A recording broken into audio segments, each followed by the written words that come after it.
And hello to the people. What's going on, y'all? We are back here for another segment of Boys from the Hood Sports Talk with your boy Leon Lovelace in the building. And you know what I say? Don't hate the player, hate the game. All right, so we're gonna go here. We're gonna tap into some Cleveland Brown stuff. You know, Cleveland is the hottest thing going on right now. But first of all, I need y'all to subscribe, man. Hit the like button and subscribe to your boy, man. Come on, man. Give me some love, man. Give me a little love to your boy. But all right, let's start out with my intro.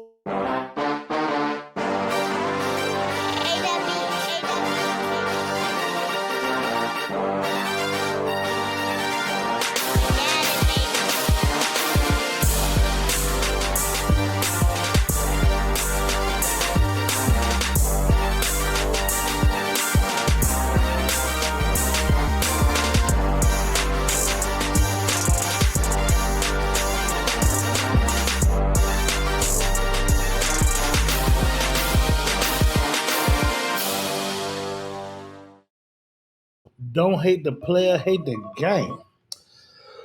All right, excuse me. Don't hate the player, hate the game, man. So let's get right into it, man. Let's see what these people can talk about. All right, so this is what Judy Batista of the NFL Network had to say in regard to the Browns quarterback situation. Quote, they, being the Browns, want somebody that's going to be able to run the offense, minimize mistakes, and make good decisions. Later on in this 45-minute discussion, which covered a range of different topics, Batista said, the Browns have already given Gabriel, their third-round rookie, an increase in snaps after being blown away by his processing speed early on. That's a particularly notable trait that could continue to endear Gabriel to the Browns coaching staff, especially because processing speed and decision-making will be major keys behind the decision to name a starter. Okay, hold on. Hold up. Let's stop it right there. The Browns have already given Gabriel their third round rookie an increase in snaps after being blown away by his processing speed early on. Ooh, he's so smart. He is just processing everything. He can see everything. Well, why is completion percentage so low? He throwing for 50 some percent completion percentage. If he processing so good, he can see everything going on. He can process it. He said, he's so smart. Now let me see this. Have anyone heard any coaches say this about his processing speed? Because I think because he had the most snaps, they feel like he was the most ready. So that's why they gave him all these snaps. But they don't realize Joe Flacco, Kenny Pickett, Dillon Gabriel, and Shador Sanders are all new to this offense and the terminology. They say Flacco was in the offense before, but we don't know if they're going to call the same damn plays. Probably not. But the only one that ever talk about understanding the processing and all this stuff is Shador Sanders. But Shador Sanders was the only one out of these guys in college that played for NFL coaches. Both his offensive and defensive coordinator was NFL guys. So the defense was he was running against every week. Defense was NFL defense. The offense was NFL schemes. Come on, man. So how this dude so smart? Please, if you hear any coaches that said that Dylan is a great processor and he thinks well and all that stuff, please tag me in it, man. Let's go. So Jason G, going off what Judy Batista is, I guess she's reporting it. It's more of an opinion than an official report, but Well, there's some what Judy reporting in Batista there. is saying, if it does come down to decision making and processing speed, does that give any one of the four quarterbacks, Flacco, Pickett, Gabriel, Sanders, a major head up over the other in terms of the path to become the Browns' Week 1 starter? Jay? Hell no. Only if you believe her reporting.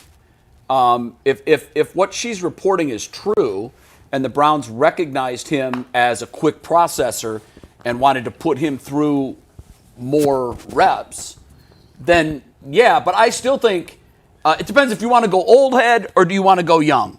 If you're going old head, is there anybody that's going to give you a better options than Joe Flacco?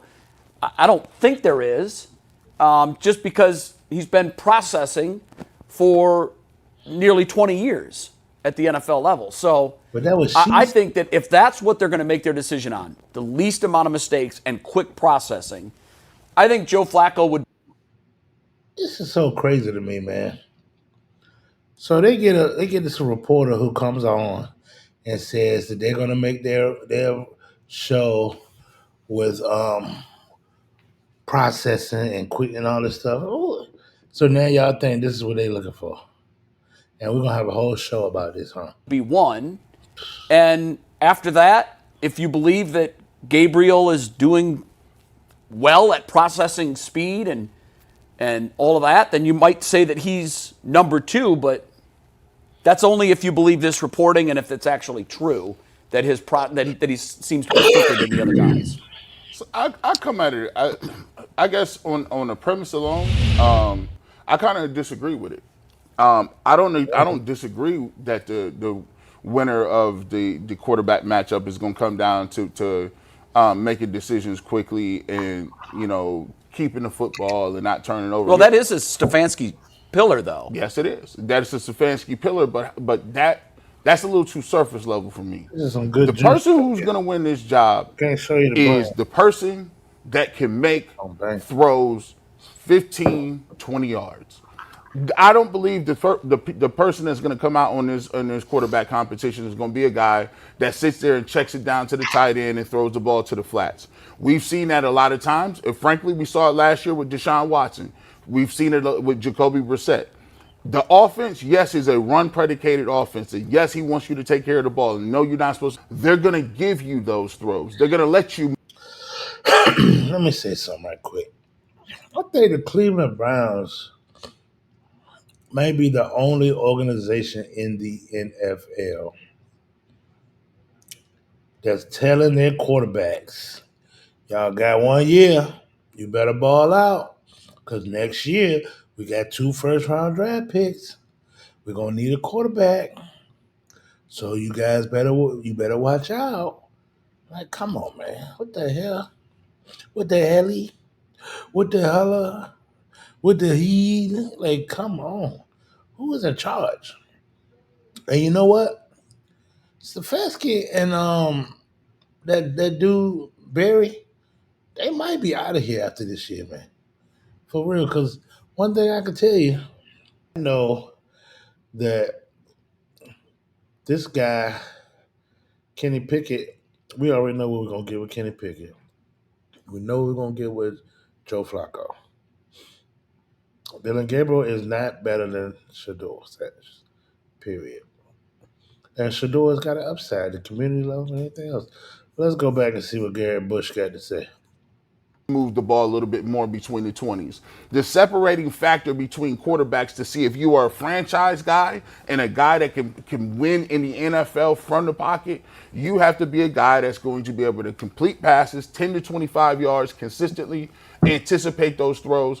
And so if I'm telling any of the quarterbacks, if you're in a 4 quarterback race and you think I'm going to just be super efficient, well, there's no difference between any of them. Like, just sitting there throwing and being super efficient is not going to make the cut. The person who's going to separate themselves is the guy who has big plays, splash plays, chunk plays. So being super efficient is not going to help. You hear this stuff, right? But at the same time does not turn the football over. That's the person who's going to turn some eyebrows and say, okay, well, he might be a guy we can win with. But if we just talk about let's get the ball out of our hands quickly, frankly, that's not going to win you no games anyway. That's cool to stay in games, but winning games comes from you making big plays. Was it quickly Nobody or expected Cleveland to processing win the game. quickly? I don't think it was getting, because if it's getting the ball out of your hand quickly, then I would say that puts Shador Sanders at a huge disadvantage. The one knock on him is he just holds the football too long. Now, is that because he's processing a little slower. I don't know. So now, you hear what can you see how they do this? The one knock on Shador Sanders is that he holds the ball too long. That is not no knock on Shador Sanders. Come on, man. You don't know what's the play. You don't know what's going on, man. It's like, come on, bro. Then they said, well, does that mean he's not processing well? What else could it be? Come on, dog. But I didn't read that, G, and maybe I'm misreading it. That's why I'm asking again. And I I thought he didn't was read it fast. to say who gets the ball out of their hand quickly or the fastest. I read it who can process what's happening the quickest and get the ball to the right spot. Well, here, sometimes, when you talk about processing and getting the ball out of your hand quickly, those things go hand in hand because it's almost being like a computer. You need RAM memory, but you also need your fast internet. So you got to look at it from a perspective. If I'm processing information quickly, if you can't throw it in anticipation or pull the trigger, you're still screwed. Well, you're done. Right. Yeah. So I mean, if you don't have either of those, you got to have both of them. So Yes. processing counts. The speed of your computer counts, but you also need to have the ability to look and see where the defense is right now and anticipate where it's going to be. Right. So I think those things go hand in hand in terms of processing. And right quick. This is what I think about why Dillon is getting so many snaps. Cause he messing up. When I was coaching and I see a kid that's running the drill, I'm sitting back watching him run. I said, all right, run, let me see. And he do the drill. I said, no, do that again. He do it again. Hey, dog, get your butt back in line. Do it again. Same group. Do it again. You feel me? That's 3 reps to the one behind him, only one. So you do the math. That's a big part of it, but I think if you dig a little deeper, I think there's some other things that go along with who's going to win. Jay, what do you think? I think everybody is, like, in a lot of these reports, everyone is saying that. One more quick thing till we get up to this dude, Jason Lowe. Oh my God! So when if we had practice and they was in mini camp and rookie mini camp and all this stuff, and if I'm sitting back and I see Shador throwing lasers and the coaches is they tapping on each other like, you see that? Hey, 12. All right, you good. Come on. Hey, Kenny, get in there, Kenny. Come on, 12. You good. Just sit over there right quick. I done seen enough. I see what's going on. I said, damn, this boy done went 10 for 10. With the thirds. These dudes running 4.7, 4.8. They can't even get open. And he hitting them on the money. Throwing them open. Now, when he get to the big dogs, Jared Judy, Deontay Thompson, I gotta get my tight end name right. But and Fan, the new boy, man, telling you, bro, they are saving this thing. I think they're trying to shout Kenny Pickett. I think that's what's going on. They're trying to get rid of Kenny Pickett. So I think they're gonna do that. They're going there with Kenny Pickett, trying to get rid of him. So I think that's what's going on right now. Trying to get rid of Kenny Pickett. So that's why they acting like he number one and he doing so good, so the other teams can jump on him and pick him up. That ain't gonna work. They know who the hell he is. Come on, man. Well, let's see what Jason got to The talk same about. thing in a different dialect, because this falls right in line with everything I've been saying since the That Kevin offseason wants. began. And I'm surprised you landed on Flacco, because I read that and it's Kenny Pickett. It's what I keep saying. When you talk about making the right decisions, it's Kenny Pickett. He doesn't turn the ball over. That's what Kevin likes about him. And we know with Flacco there's going to be a bundle of interceptions. Yes, he's going to put up big passing yards. He's also going to throw it to the other team a lot. It's what drove the Browns crazy about Jameis Winston last year. And the only knock on Dillon Gabriel in terms of like the processing and everything, I've heard the exact same thing, that the playbook is there, the processing is there. I also saw a number of passes get batted down. Yeah, I during did minicamp. too. So it doesn't matter how fast you're reading it if you can't get it where it's supposed to go. Right. And I mean, you know, I think I said it before. If Dillon Gabriel was 4 inches taller, he's probably a first-round pick, but he's not. Yeah. And that's why he went where he went. And like that's why when the Browns are at these mini camps and they're running these 7-on-7 plays, they're also running it with extra offensive linemen to see if he can get it over them, if he can see around them. And this is an issue. And you heard throughout the pre-draft process, the Browns didn't see on film where does the height show up? Where does it show up? We don't see where it shows up. Well, they see it now. Okay, well, that's still a lot different than in the NFL. Right. So, and you know, I mean, if the Browns can design an offense to where they can move the pocket and create passing lanes for Dillon Gabriel, I think he has a great chance of succeeding in this offense. But All right, and I'm gonna tell you that right there. If the Browns can design an offense for a left hand, 5'10" quarterback, come on, bro. There has never been a left hand quarterback in the league's history, his short, that has had any success in the league history. If Dillon Gabriel has a successful career, he will be historic. And in the words of Shador, legendary. So, man, don't hate what I say, man. Just don't hate the player. Hate the until we game. see that. Can I ask you a question? Help me, because I, for the life of me, I just don't, the Pickett thing, I just don't see it. I don't either. Can you help me? Because I'm seriously, I'll be looking, and I'm trying to look at it objectively. But when I go back and watch Kenny Pickett in Pittsburgh, it was nothing special. You're right. Go back and I'll look at some of his starts and when he played in Philadelphia, there's some things. And then even when, in the numbers, he's supposed to be a guy that keeps, doesn't turn the ball over. But you look at his turnover to touchdown interception rate, it's not great. I'm just looking for It's horrible. what the Browns are seeing in Kenny Pickett because I just don't see it on a number of levels. I think that they feel like Pittsburgh was a terrible situation for him, and there was a lot that was playing against him.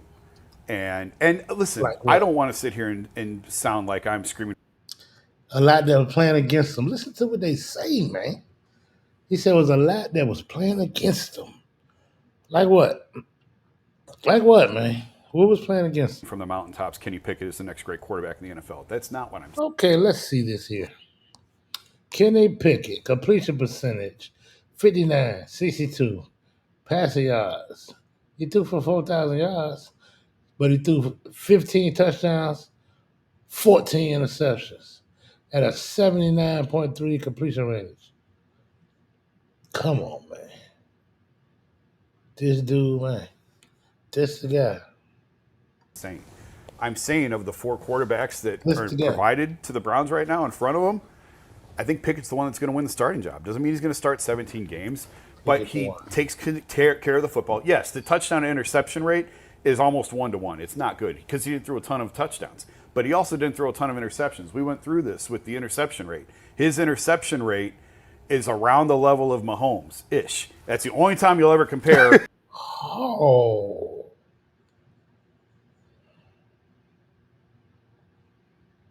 Kenny Pickett to Patrick Mahomes. But I'm saying he. Hold on.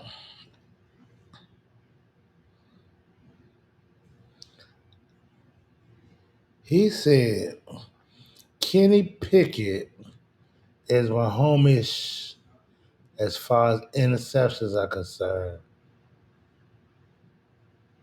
And he threw 10 interceptions. Come on, man, dude. He might end the season with five touchdowns, 6 interceptions. Then the next year he'll have 7 touchdowns and 6 interceptions.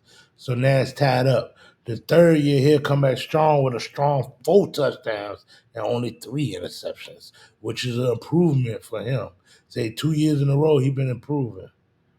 So now he up 1. And they say, yeah, he's having a great season. He's getting better. I can see this potential. The ride of the Super Bowl really helped him. the Super Bowl ride, it really helped Kenny Pickett to see what a success looked like. So now he's ready to take it in his own hands. Man, cut the shit, man.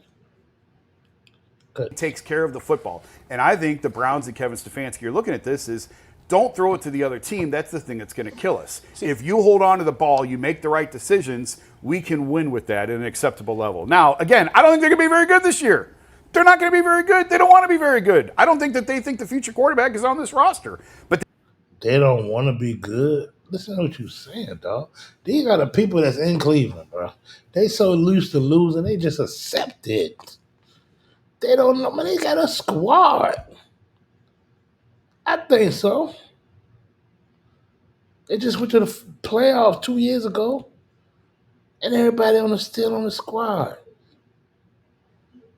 But they talking about next year drafting a quarterback.